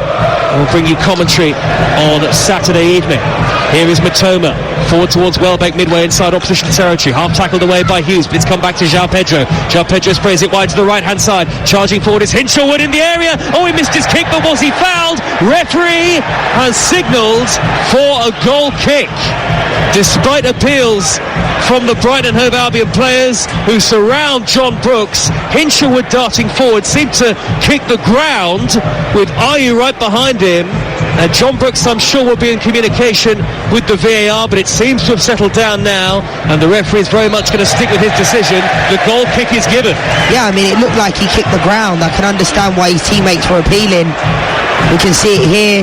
Maybe Jordan Ayew impedes him a little bit when the foot is being tracked back, but I think, you know, the rest of his teammates were appealing because they couldn't quite believe. He just kicks the ground on the replay we've seen. Good decision from John Brooks. Yes, we've got little monitors in our commentary position, which is why we're able to see events again. Crystal Palace 1, Brighton 0. 10.5 minutes into the second half on TalkSport with Now. Don't forget that with Now you can stream all the Sky Sports action like Crystal Palace against Brighton live right now for $11.99, no contract, and you can search Now Sports. Make sure you download the TalkSport app for this Christmas. You can swipe between TalkSport and TalkSport 2 at your leisure. We'll have some app-only games as well. Here is Lerma, out to the near side, the right, and Elise touches it on to Mateta, corner of the penalty area. Hughes waiting in the middle, it's pulled back towards the edge of the penalty area, scrambled away by Igor, drops down to Anderson, first time ball rattled towards the edge of the box, cleared away by Hinshelwood, and now João Pedro darting forward, tucking the ball over the halfway line. Nathaniel Klein is there to beat Caro Mitoma in the foot race and send it back to Henderson. Henderson hesitated, then punts the ball out towards the right back position, and it's won back by Igor, and Brighton have it back again, and the pace of the game has picked up in the second half, and the noise levels are there as well from both sets of supporters. But in this grudge match, it's Crystal Palace who lead by a goal to nil, at least for now. João Pedro to the edge of the box, little touch by Buonanotte, can't find Gilmore, scrambled away, it's come back to the edge of the area again, no way through for Pascal Gross, and now Elise, all left foot, over the halfway line he goes, taking on all comers. Elise is right in front of our commentary position, he's wriggling away from from Igor, who pulled him back. That'll be a yellow card, surely, for Igor. Here comes the referee. Yellow card out of the pocket. Free kick to Crystal Palace, deep into opposition territory. We've got a game on our hands now, Leanne Sanderson. I'm shaking my head, Joe, because Michael Elise is so good. Honestly, Igor, I mean, he tries his best, but Billy Gilmour was trying to keep up with him as well, and absolutely brilliant play from Michael Elise. And another special mention, I think Nathaniel Klein's had a brilliant game. Honestly, he's kept Matoma, he's had him in his pocket most of the game. Matoma's a top player, but he hasn't got any joy out of Nathaniel Klein in this game at all. Hamstring injury early in the season for Elise, so we missed a good chunk of the campaign so far. It's Elise standing over the ball and whipping in the free kick, high left-footed, headed away by João Pedro, the Brighton number 9. Matoma trying to counter, beaten to it by the industrious Klein. Elise's been caught out by João Pedro here, and Buonanotte charging forward over the halfway line. Nobody really forward in support. He's darted beyond Elise, he's popped it to the left, and Matoma, great vision from Buonanotte. Matoma shoots low, and it's gathered by the goalkeeper Henderson, but it's starting to open up at both ends here. Yeah, poor effort in the end. I think Matoma didn't quite catch hold of it, but it's the one time we've seen him getting behind Nathaniel Klein. It was a good break. You know, that's when Brighton can be really dangerous when they get running at you. And in the end, Matoma cuts in on his right foot. Nathaniel Klein was just backtracking a little bit, and it isn't going to, cause any problems for the goalkeeper. Crystal Palace are going to bring on 18-year-old David Ozo very shortly, a midfield player who will come on to make the 6th senior appearance of his career, and he will replace Will Hughes, who is on a yellow card. I think that is surely one of the thinkings behind the change from Roy Hodgson. Ozo is a great athlete and a good technician. He joined the club at the age of 8, so he's Crystal Palace through and through, and here he comes to a big cheer from the home supporters, and he will know what this fixture means more than most, Leanne. He will. Crystal Palace are so good at bringing through young players. They really are. Look at all these players they brought through over the years. Wilfried Zaha, even Nathaniel Klein leaves and comes back. So, I think they've got an amazing academy. They built the new training ground the last couple of seasons, so they've got really good things going for them. But I like this type of substitution. Will Hughes, I think, has had a decent game. He's been busy, got on the ball, defensive work. He works his socks off. But I think this substitution makes sense. Nearly an hour gone, and Crystal Palace lead by a goal to 0. And as it stands, Brighton would miss out on the chance to move 7th in the Premier League and level on points with Newcastle, though they have a far inferior goal difference to Brighton. Here's Matoma, marauding infield from the left-hand side. Slide tackle from Klein, had to be timed perfectly, and in the end it was. Elise collects possession, and dropping very deep into the right-back position. Infield to Klein with the pink boots on, and now the tall, rangy Ozo. First touch, back out wide to Klein. Klein didn't want it there, and he makes the point to his young colleague. Klein forced into knocking it straight out of play, and it's a Brighton throw 10 yards into Crystal Palace territory. Yeah, he definitely didn't want that one back, but it's better to get it out, for that danger area. You can see what he thought of that. He was saying, don't give it to me in that situation. An hour gone at Selhurst Park. A game that means a huge deal to both sets of supporters. They just don't like each other, these two. Crystal Palace and Brighton Hove Albion. Here is João Pedro. Angled ball out to the left-hand side of Matoma. Reverse pass up the inside left channel where João Pedro spun it through the legs of Anderson but couldn't get to the loose ball. Anderson clears away. The big Danish centre-half. But the loose ball dropped to Pascal Gross. That's another poor ball by Gross. Miles over hits. Whipped into the box. Straight down the throat of Henderson. And the goalkeeper can slow the game down. And Crystal Palace, that dunk header aside that went wide, haven't really threatened at all in the second half so far. No, Pascal Gross is dropping so deep to pick up the ball, and that's another poor ball. He's saying to Hinshelwood and Billy Gilmour, make your runs into the box, making a signal with his hand, but that was a poor ball. There's not much his teammates could have done in that situation at all. And Teta just plucked a ball out of the air with absolute ease there for Crystal Palace, and Klein rolled it neatly back to the goalkeeper. Thumped forward by Anderson. High diagonal ball, he loves those. Covering header from Van Hecker, cushions it back to Verbruggen, the goalkeeper.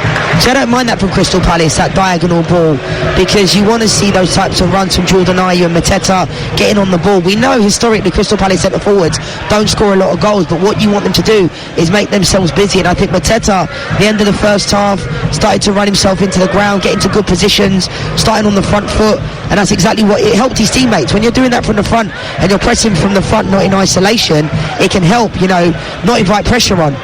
Crystal Palace away at Chelsea over the Christmas period, and Brighton at home to Tottenham. Both those games are live on TalkSport 2. Forward by Van Hecke to the feet of Welbeck. Welbeck lays the ball neatly out to the far side of the right. Buonanotte in front of the Brighton fans. Gets a return pass and he drives infield towards the corner of the penalty area. Slide tackle from Mitchell. He's on a yellow card. Got to be careful. Welbeck darts the dead ball line. Can he pull it back? Mitchell at his back and does enough defensively to see the ball behind for a goal kick. They're defending excellently, Crystal Palace, so far tonight against, yes, a side in Brighton who concede quite a few, but they can score plenty too, Brighton. Yeah, I think they've been exceptional. Mitchell and Nathaniel Klein, I think they've been brilliant within this game. We're seeing Brighton, making those runs down the channel. Danny Welbeck's come wide, hasn't really got into the game at all. João Pedro's made a lot of runs down the sideline, but as a centre-back, that's exactly what you want. You want the forwards, moving out of those central areas. They're not causing them any type of problems. Mark Gahey and Anderson are happy days, making the centre forwards make their runs either side of them, away from them. Brighton fighting to come from behind in the Premier League again. Tonight means they've conceded for 6 Premier League games in a row. First, they conceded the first goal 6 times in a row in the Premier League. Gross from the halfway line, high on the diagonal. That's a better ball towards Hinshelwood, headed away by Mitchell, having to backpedal towards the corner flag, where Mitchell and Hinshelwood are tangling again. The ball laid infield towards Buonanotte, swept into touch by Richards, who is becoming a vital cog in the middle for Crystal Palace. And of course, Cheick Doucouré is among the absentees this season, a vital figure in midfield, but he won't play for the rest of this campaign. Van Hecke 10 yards into opposition territory, back to the halfway line now and dunk. Square ball to Igor. Igor, the Brazilian, looks up, rolls it square again to Van Hecke. A sea of blue and red shirts in front of him, those Crystal Palace shirts, and Klein is there first to the crossfield ball to clear. It's dropped down to João Pedro. Frustration among the home supporters. They felt that João Pedro didn't have enough pressure on him. Matoma in field, tries to whip it through the middle towards João Pedro again. Cleared away by Anderson. And now Elise. There are some really dynamic, clever attacking players on both sides tonight, and Brighton are going to have to be very patient and incisive with their play. Gilmour out to the right hand side, and Hinshelwood, back it goes to Van Hecke. Everybody inside the Crystal Palace half by the Brighton goalkeeper Verbruggen. 19 minutes into the second period, and Crystal Palace lead 1-0 on TalkSport. Little dink by João Pedro, only half cleared. On the edge of the box is Gross, he spins, he turns, lays it off to Buonanotte. His left-footed shot is blocked. Gilmour drives it, pushed away by the goalkeeper. Good save by Henderson to his left, and then the cross in by Hinshelwood. Welbeck trying to reach it, headed away by Richards. That's dropped to the edge of the D, and now Lewis Dunk plays it through the middle to João Pedro, turning on the edge of the box, trying to wiggle past 3 Crystal Palace defenders. In the end, he's knocked it out of play. I think that's Dean Henderson's best save tonight to deny Gilmour. Yeah, again, that ball was moving. Billy Gilmour caught hold of that so well. Hit it into the ground. The ball from Buonanotte, takes a strike, comes back out, but Billy Gilmour catches this so well. Brilliant save from Dean Henderson. Fantastic. Dean Henderson, who is making just his second Premier League appearance of the season tonight, and a fine save to tip away the drive of Gilmour. They were in a real spot of bother in terms of the goalkeeping department, Crystal Palace, because of course Sam Johnson is injured, and they had to bring on Remy Matthews, the long-serving reserve, in the defeat to Liverpool. But with Henderson back fit, that's a massive boost for Roy Hodgson, and he's been equal to everything that Brighton have thrown at him so far. 65 plus minutes played. Here is Gilmour launching the ball out to the left-hand side, and Gross back to Mitoma with the gloves on, stabs it forward up the left-hand channel to Pascal Gross. He pulls it back, Hinshelwood, far post, first time right-footed over the top. The angle was tight, but he's got to do better from there, the youngster. Yeah, that was a poor effort from Hinshelwood. He makes a really good run. He's made some really direct runs from that right-hand side into the box, and a really, really poor effort in the end. But it was interesting because as soon as Crystal Palace gave away the ball, Roy Hodgson sent out Eze to warm up pretty intensively, and he came back. So I think it's a matter of time potentially before he comes into this game, because right now, Brighton made those substitutions at half time. Crystal Palace, they look like they're inviting the pressure on, so I like this type of substitution. Crystal Palace yet to win in the Premier League this season when Eberichi Eze doesn't get onto the pitch. He's such a vital player for them on and off the field. Richards will send the ball back to the goalkeeper Henderson again. Henderson looks up, drives it high and long, up towards Elise. Such an exciting player to watch. It spins off Igor's head, but back to Elise it goes. Igor goes to ground, and the flag waved by the assistant referee, who was in the perfect position to see what he had judged to be a shove by Elise. Derby 3, Lincoln 1 in League 1 is the latest score. James Collins has put Derby further into the lead. And late on in the game there, because they kicked off about 15 minutes earlier than we did. We're into the final quarter of the action at Selhurst. Crystal Palace 1, Brighton and Hove Albion 0. Not been much in the game in terms of clear chances, Leanne Sanderson. No, and I think the second half has certainly been a lot of turnovers. I think both teams have tried to break each other down, and they've turned over the ball quite a lot. I think Crystal Palace have been really good defensively. Floated forward by Dunk, high from right to left towards the onrushing Gross. It'll be hacked away by Klein from the right back position, lofted further forward by Elise, taken down by Mateta, but Dunk gets across in front of him, gets the boos from the home fans again, and sends it back to the goalkeeper, and Brighton can build again. But do they have the necessary quality in the final third tonight? Well, the problem is, as Lewis Dunk's bread and butter, I think those types of balls into Mateta as a centre forward is always going to be in the favour of the centre back, because the type of ball wasn't purposeful. It was just a hit and hope type of ball. Mateta, fair play to him, has chased it down. Igor, left of centre, 25 yards out. Everybody back behind the ball for Crystal Palace. Now Dunk, square to Gilmore. Gilmore wide to the near side, the left, and Gross. Gross looks up, whips in the high right-footed cross. Here comes the goalkeeper, and he dropped it, and he can't gather here, Henderson. The ball bouncing around in the 6-yard area. Van Hecker's shot is brilliantly blocked by Gehi. A nervy moment for Dean Henderson. And now Jordan Ayew leading the counter-attack for Crystal Palace. Ayew, after a real scramble in the 6-yard box there, goalkeeper tried to swipe at it, looked like he managed to have it under his control, but then lost it, and helped out by his centre-half Mark Gehi. Yeah, that was quite strange. It's almost like a pinball machine. He couldn't quite get hold of the ball. I think Dean Henderson has had a really good game. Verbruggen, similarly in the first half, was at fault for that mistake. So Dean Henderson just needs to stay focused and switched on, but he's had a really good game. Jordan Ayew driving infield from the left-hand side. Little touch back from Mateta to the middle of midfield, and Lerma. Inside the centre circle is Richards. Richards blocked off as he tried to play it square with a loose ball. Nice touch by Anderson to find Ozo. Ozo wide to the near side. Elise onto that left foot. This is what he loves to do. He's wriggled away from two. He's on the edge of the box. He's led it square to Ayew. Back heel to Mitchell. Mitchell delivers. That's blocked by Hinshelwood. They want handball. In the end, the last touch was off Mitchell. A double deflection. That'll be a goal kick. And here comes Ebery Chiesa on in place of the scorer, Jordan Ayew. Yeah, I mean, Jordan Ayew's been the goal scorer.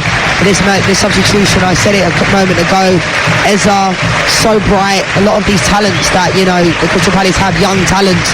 Ozo coming into this game as well. Really, really good young talents. Well, you have to feel for Roy Hodgson, because he's been without Elise and Eza for large chunks of the season so far. But Crystal Palace lead their great rivals Brighton by a goal to nil. And for the latest odds, head to Ladbrokes. Right now, a Palace win at 1-2. The draw 23-10. Brighton to win 8-1. That's all thanks to Ladbrokes 18+. BeGambleAware.org. And that substitution has really livened up the Crystal Palace supporters. It has, and I love watching Michael Elise live. Honestly, Igor has done a decent job on him, but when he gets going, you just can't get near him at all. There was a moment where Igor looked like he was going to step in a moment ago, and he couldn't get near him. Ball by Gross up the left-hand channel. Goalkeeper's come a long way, beaten to it by João Pedro.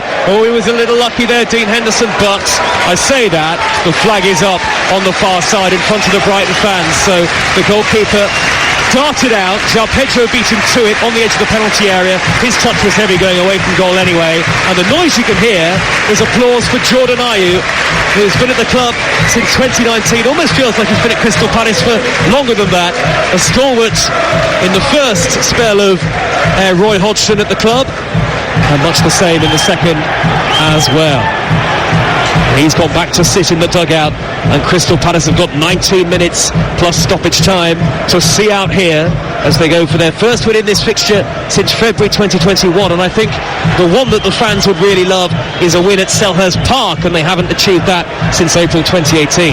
Yeah, and these fans deserve that. They've literally sung their hearts out this whole game. Yes, when you score a goal, your team, you're always going to sing a bit harder, but the atmosphere has been incredible. I think the game hasn't been the greatest of games, but I think both teams have kind of, the way they played, have cancelled each other out. I think Brighton have had most of the possession. Verbruggen under pressure here from Mateta. Clearance chips high, left-footed towards the halfway line. The ball is well retrieved by Mitoma. Such was the noise the Crystal Palace fans. Leanne was... I gave him some peer pressure. You had to stop, didn't you? I did, because I thought there was a chance, and it actually wasn't. They were just saying, because of the mistake that Verbruggen had in the first half, that they were worrying the ball going back to him. He did pretty well, didn't he, the goalkeeper in the end. Here's Gilmour, 35 yards out, left of centre, square to Dunk. Again, everybody back for Crystal Palace. Ball to João Pedro to the D, turns inside, plays it on to Welbeck, back to Pascal Gross. He will drive it goalwards, just a sea of blue and red shirts in the way. Ozo and Richards converging upon that shot from Gross, and it's blocked. The Crystal Palace fans are desperate for their team to push higher up the pitch, but they're sitting very deep at the moment when they don't have possession. It's getting nervier and nervier for the home fans as Brighton come forward in search of an equaliser.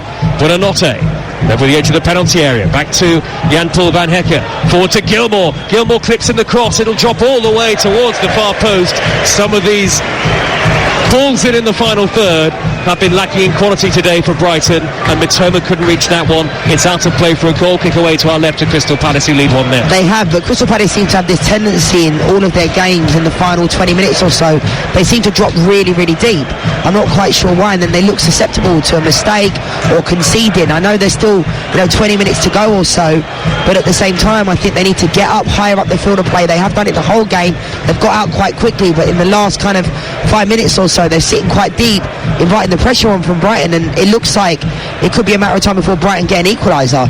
Adam Lallana getting some instructions on the near side. He started the defeat to Arsenal last weekend. The ball bouncing down in and around the centre circle. It's brought down by Ozo. Great tenacity to wriggle away from two in green and black. Forward by Klein for Crystal Palace towards Elise. Elise, very calm on the ball, the number 7.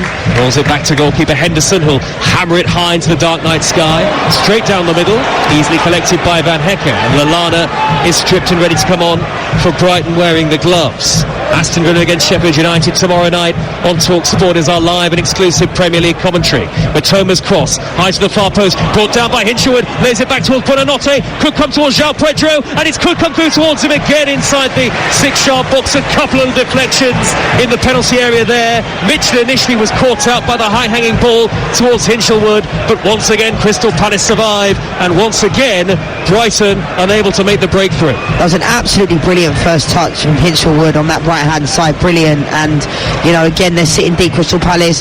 The ball didn't quite fall to João Pedro to be able to get a strike off.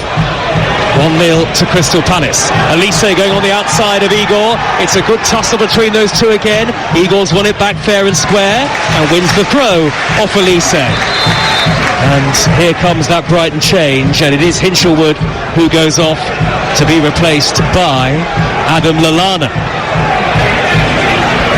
I think Hinshelwood has had a decent game, really good game. He's making those runs. Obviously it could be interesting to see tactically what they're going to do. Now we know Adam Lallana's really good on the ball, and it looks like he's signalling to João Pedro to drop in a little bit, and Danny Welbeck's going to go up top on his own. But me and Hugh were kind of signalling before, because I'm surprised that Roy Hodgson didn't leave on Jordan Ayew and take off Mateta. Foul throw by Igor. Well, you don't see many of those at Premier League level. Balls were now to go and a throw to Crystal Palace. It was a definite foul throw. The ball was nowhere near behind his head. It was almost in front of him as he took it. Strange lapse in concentration from Igor. So Lallana on for Hinshelwood. Lallana, who's not scored in about a year. Klein led with the edge of the penalty area, forward to Mateta. Mateta down by the corner flag, trying to up-muscle Igor, trying to wriggle away from him. Mateta's gone to ground. Igor can't clear it. Oh, a lovely pirouette by Elise. That's silky stuff away from Mitoma, and Elise's flicked the ball over the head of Mitoma, and it very nearly managed to carve out an opportunity for him. That was like the sort of thing that you used to do on the playground, I'm sure, Leanne, that sort of juggling. Yeah, I mean, I don't know about that, Joe, but the creativity from Michael Elise, double drag back. He had no right to come away with the ball there. Comes out of it and then tries a little flick up over Igor's head. I think Igor's had a decent game, but going up against Michael Elise is difficult. Impudent skill from Elise. Brighton win it back from the resulting throw. It's Gross who's gone to right back, which is a position we've seen him play on numerous occasions before. Have an upfield by Verbruggen, they headed downwards, an infield by Buonanotte is not a good one, but it could reach Gilmour, and then it's clattered high and long and out of play by Richards. Straight out of play for a goal kick to Brighton away to our right hand side. Richards, the former Bayern Munich player. Here is Dunk as Brighton look to build from the back, as is their trademark. 13.5 minutes plus stoppage time remaining, and they trail by a goal to nil. The ball is with Van Hekke. There was a collision between Gilmour and Ozo off the ball. I think it was completely accidental. Gilmour's now got to his feet. Gross has been fouled. Free kick to Brighton just inside opposition territory. Yeah, it was accidental, but Billy Gilmour looks like he's rolled his ankle in that situation. It was quite a strange one. Ozo definitely didn't mean that at all. Sports Bar follows us on TalkSport. OP717 223344 to have your say after tonight's game, and looking ahead, of course, to the festive football. All of the Premier League action exclusive on TalkSport on Boxing Day the 27th and the 28th of December. 50 live games over the festive period, to be exact. Ball is on the right hand side for Brighton, who is seeking an equaliser here. It's laid in field by Gross to Van Hekke. Back towards Igor, just outside the centre circle. Eagles ball through the middle, intercepted with ease by Anderson. Steps out of defence, his chest popped out. Now Elise always a threat on the counter. Infield to Mateta. He skipped away from Dunk with ease. He's got Eza to his left. Here's Eza in the area. Good block by the sliding Van Hekke. Eza with his back to goal. Could still be on here for Crystal Palace. Eza's got support to his left in the shape of Mitchell. He's held on to it for a long time. He's come back in field. He's played it square to Lerma. Lerma tries to dink it up the middle. It takes a big deflection. Oh, and Verbruggen somehow couldn't prevent the corner. I don't know what he was thinking there, the goalkeeper. Maybe he slipped, but despite the fact it's a corner, Eza really should have scored. He should have, and I love this drop of the shoulder. Not many players get past Lewis Dunk in that way. Mateta drops the shoulder. I'm not really sure why Eza doesn't hit it with the right foot. We can see him kind of grimacing on our replay as well. You know, the ball fell to him, and it seemed to like he took his preparation touch and couldn't quite get it out of his feet. But really good play from Mateta, but Eza has to score. 24 for the corner at the Holmesdale Road end of the stadium. Everybody behind that goal on their feet. Elise, left-footed out swinging. Lerma went for it, could drop in the area for Eza again, and it bounces up and down into the turf and over the top for a goal kick. Well, he's certainly been in amongst the action since he's come into this game. The ball falls to Eza. It's not an easy one. He tries to hit it into the ground. Not quite sure that was the right technique to go with, but he's getting into good areas and causing all sorts of problems. Just over 11 minutes plus stoppage time to go. Forward by Anderson. Mateta is back to goal. Driving forward, edge of the area. Shoots! Rifles it over the top. Tried to go for the top corner. He hit it really well, but he couldn't keep it down. Crystal Palace 1, Brighton 0 on TalkSport with Enterprise Rent-A-Car.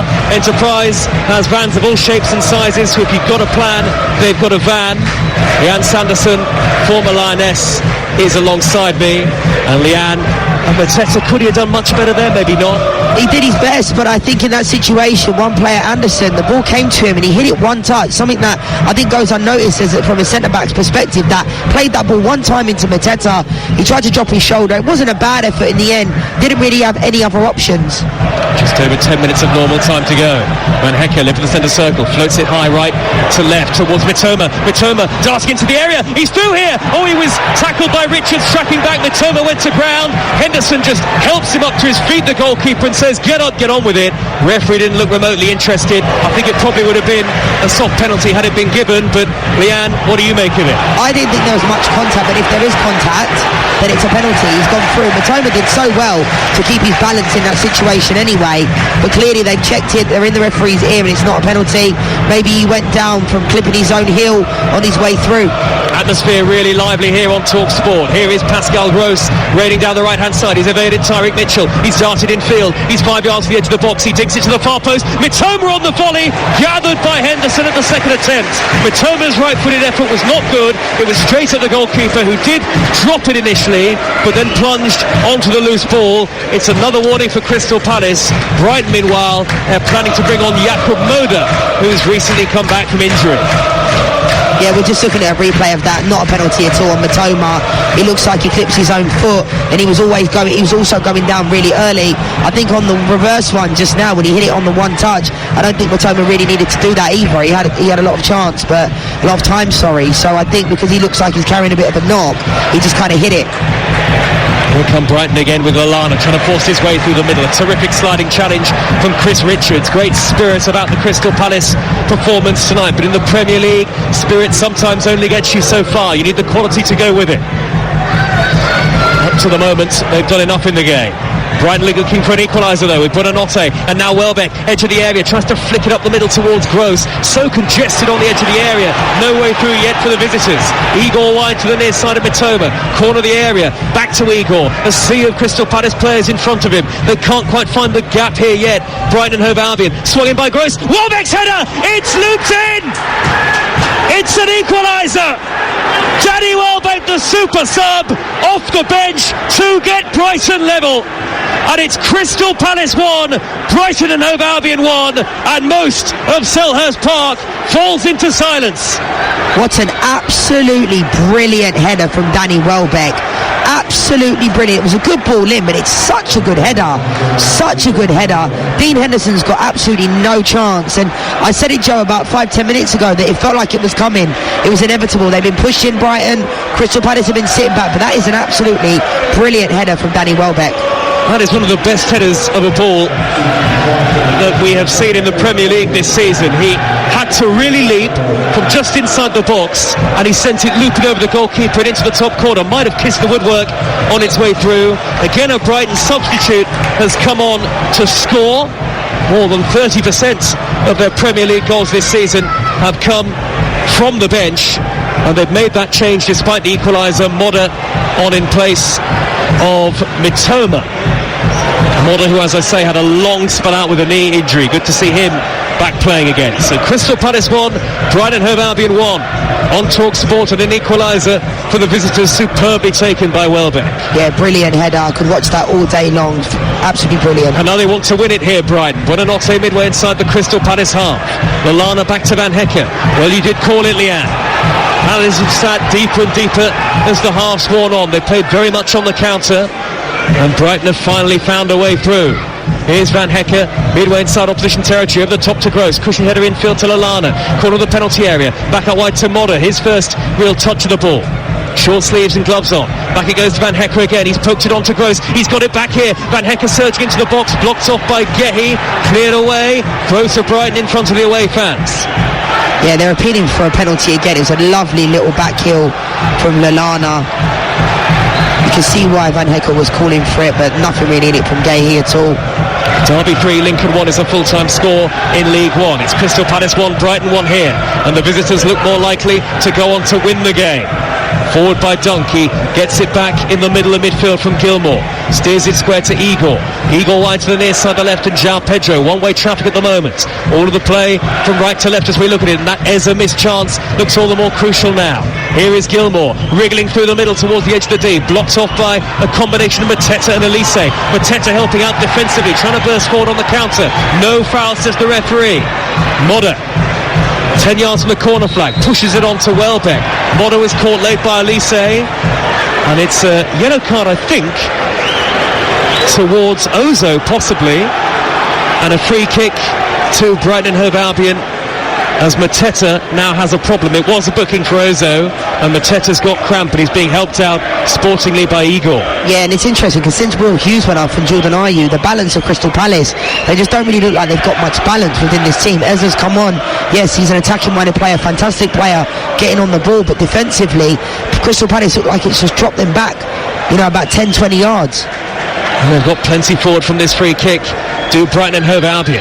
It's Pascal Gross who's standing over the ball, having set up the equaliser. Right-footed, high into the box, headed away at the near post. It'll drop down for Lerma, who's kept it in on the dead ball line. He hoists it downfield, but nobody's anywhere near even the halfway line for Crystal Palace, and the home fans are getting restless here. 4.5 minutes of normal time to go, plus stoppage time, and Crystal Palace could go on to lose this the way the game is going. It's Brighton who are dominating possession, and Mateta, the lone striker, well, he's almost playing like a defensive midfielder. Yeah, he's got no legs left. You can see he went down with cramp. He's worked his socks off. Went down with cramp, but you can see he worked his socks off in this game, but he hasn't got much legs. Maybe Jeffrey Schlupp can come on for the last few minutes. I'm actually surprised for Brighton they haven't brought on Evan Ferguson. I know he's not scored in 6 games like you mentioned before, Joe, but I'm surprised he's not come into this game.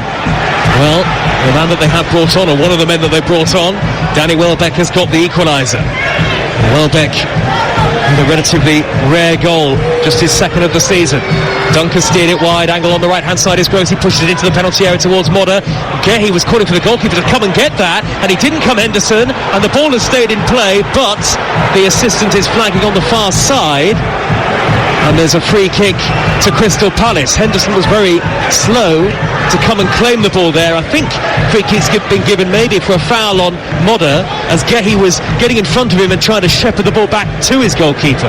If that's been given as a foul, that is not a foul. Modder got there, Mark Gehi was going down, you know, he's going to be so delighted that he's been given a foul in that situation, but that was not a foul. Sports Bar comes next on TalkSport. 03717 223344.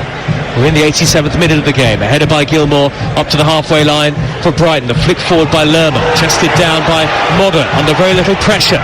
And again the roars of disapproval from the home supporters. They can't really get close to Brighton at the moment.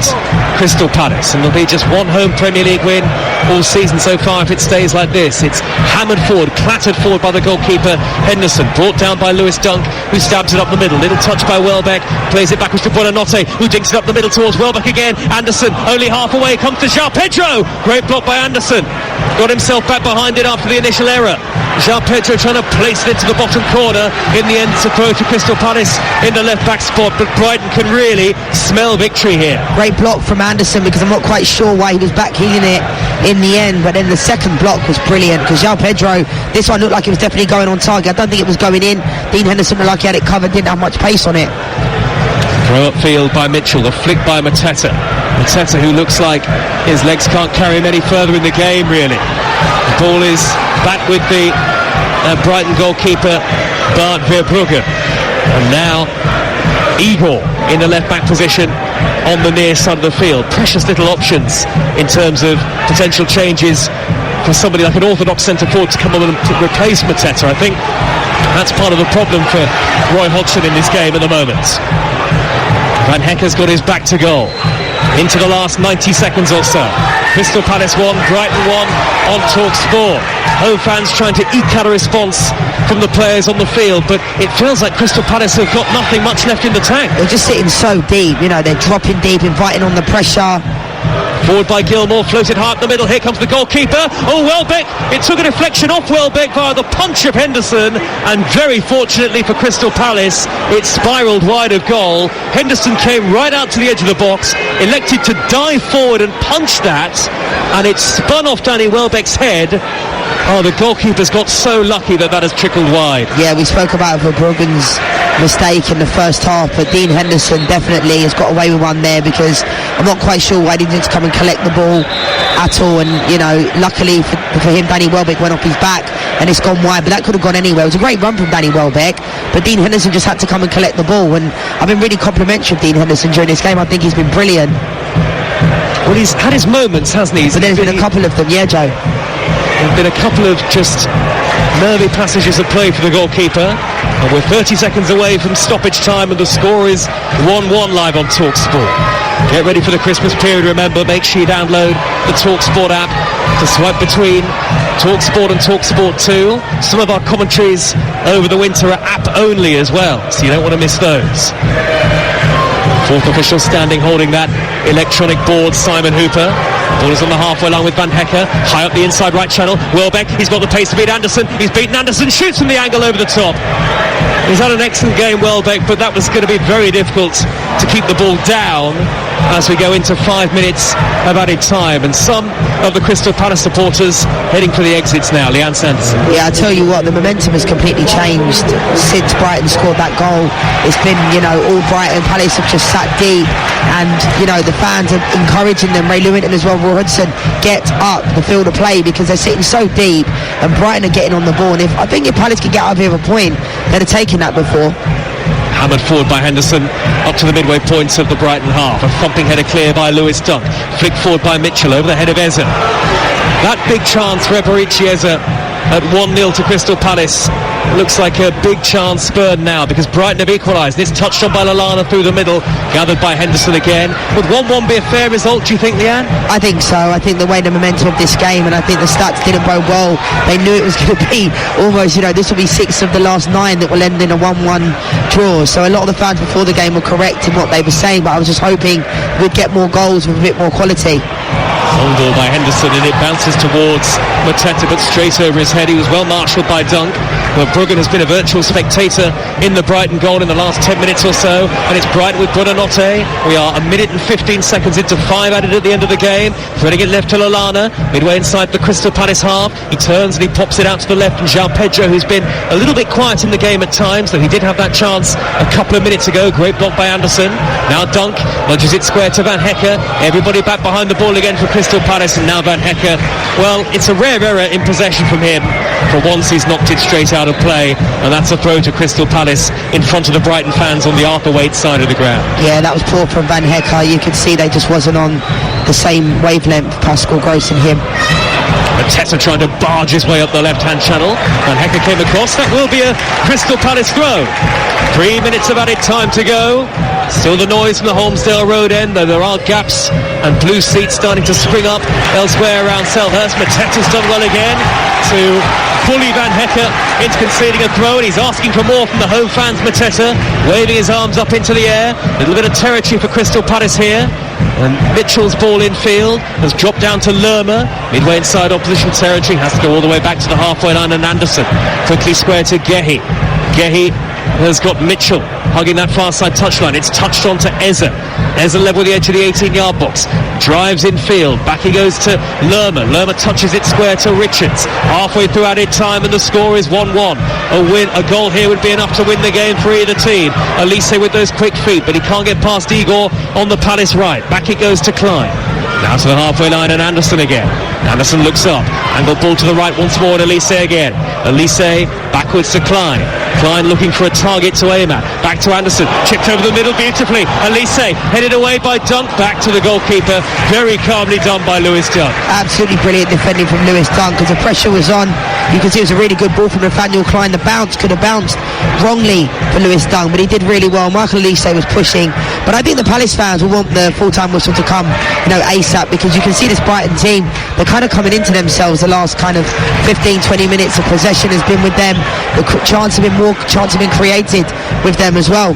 90 seconds to go. Crystal Palace 1, Brighton 1. Are we going to see one late chance in the game? Dunk from the centre circle forward to Welbeck, blocked off by Ozo, the young midfielder who has come on in the second half. He's run into trouble though, tackled by Gross, scrambled away by Mitchell towards Mateta on the halfway line. Mateta, who can't muster up the energy to chase it down. He's worked so hard. Brighton have it back, just over a minute left. This could be the last chance of the game. It's wide to the left, and João Pedro now. The number 9 gets it back from Gilmore. João Pedro, centre position, finding Lallana, twisting away, forward to Welbeck, edge of the area. Can he get it back? Buonanotte's on the edge of the box. Good defending by Lerma.